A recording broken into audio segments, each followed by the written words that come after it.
جب اللہ تمہاری زندگی کو خوبصورت منزلوں کی طرف لے جانے کا ارادہ کرتا ہے تو اللہ کی طرف سے کچھ خاص اشارے ظاہر ہونے لگتے ہیں۔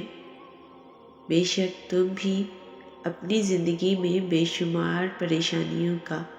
سامنا کر رہے ہوگے اور ان مصیبتوں کے خاتمے کے لیے ہر وقت اللہ سے دعا بھی کرتے ہوگے کہ کبھی ان آزمائشوں سے چھٹکارا حاصل ہو اور تم سکون کی ایک نئی زندگی کا آغاز کرو۔ تو بے فکر ہو جاؤ، تمہارے رب کا تم سے وعدہ ہے، بے شک ہر مشکل کے ساتھ آسانی ہے۔ اور سنو، اللہ کی محبت اتنی سستی ہے نا کہ تم برسوں کا بوجھ ایک سجدے سے ہلکا کر سکتے ہو، اور اللہ کی محبت اتنی خالص ہے کہ خاموشی سے سر جھکا لو تو وہ دل میں ایسا سکون اتار دیتا ہے کہ جس کا مقابلہ دنیا کی کوئی چیز نہیں کر سکتی۔ اور یہ بات یاد رکھنا کہ اللہ ایمان اور عمل صالح والوں کی دعا بہت جلد قبول فرماتا ہے، اور معجزے تب ہی ہوتے ہیں جب تم اللہ سے اس وقت بھی دعا مانگنا نہیں چھوڑتے جب لوگ تم سے کہہ رہے ہوتے ہیں کہ شاید یہ تمہارے نصیب میں ہے ہی نہیں، اور اللہ کو بہت پسند ہے جب تم دنیا سے نہیں اس سے مانگتے ہو، اور جب تم بے بسی کا رونا کائنات کے سامنے نہیں بلکہ اس کے سامنے روتے ہو۔ میں جانتی ہوں کہ ادھوری خواہشات کے پورے ہونے کا انتظار، جاگتی آنکھوں سے دیکھے خوابوں کا انتظار، معجزوں کا انتظار، کسی اپنے پیارے کے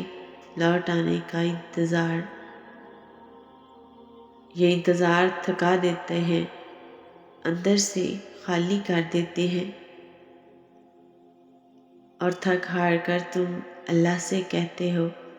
کہ اے اللہ، میں بہت تھک چکا ہوں۔ تب اللہ کہتا ہے کہ غم نہ کرو، میں تمہارے ساتھ ہوں،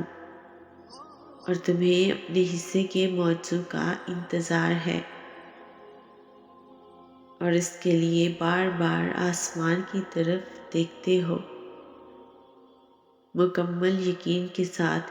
کہ کب ہوگا دعاؤں کی قبولیت کا وعدہ پورا۔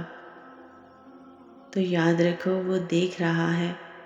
تمہارا بار بار آسمان کی طرف دیکھنا۔ تمہیں یہ بھی لگتا ہے نا کہ تم تھک چکے ہو،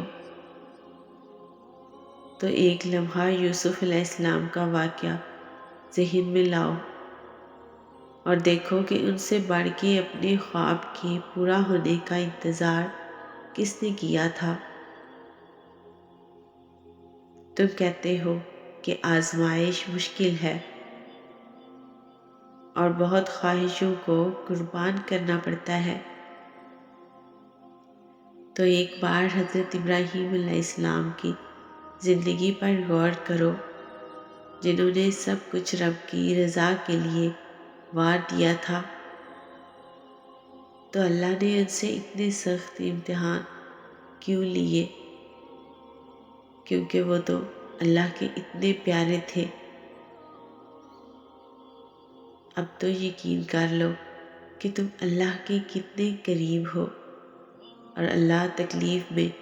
صرف اسی کو ڈالتا ہے جس کو وہ بے پناہ چاہتا ہے، اور جو اس کے بہت قریب ہوتا ہے نا، وہ آزمائش میں صرف اسی کو ڈالتا ہے تاکہ وہ اپنے پیارے بندے کا صبر دیکھ سکے، اور اللہ بھی تم سے فرماتا ہے کہ تم رب سے چپکے دعا مانگا کرو، اور اگر اللہ تمہیں دعا مانگنا اور دعاؤں میں رونا سکھا رہا ہے نا، تو سمجھ جاؤ اللہ تمہاری مانگی دعاؤں پر کن کہنے والا ہے، اور تمہاری زندگی کو ایک خوبصورت منزل نصیب کرنے والا ہے، اور عنقریب تمہاری زندگی خوشیوں کے حسین رنگوں سے بھر جائے گی انشاءاللہ۔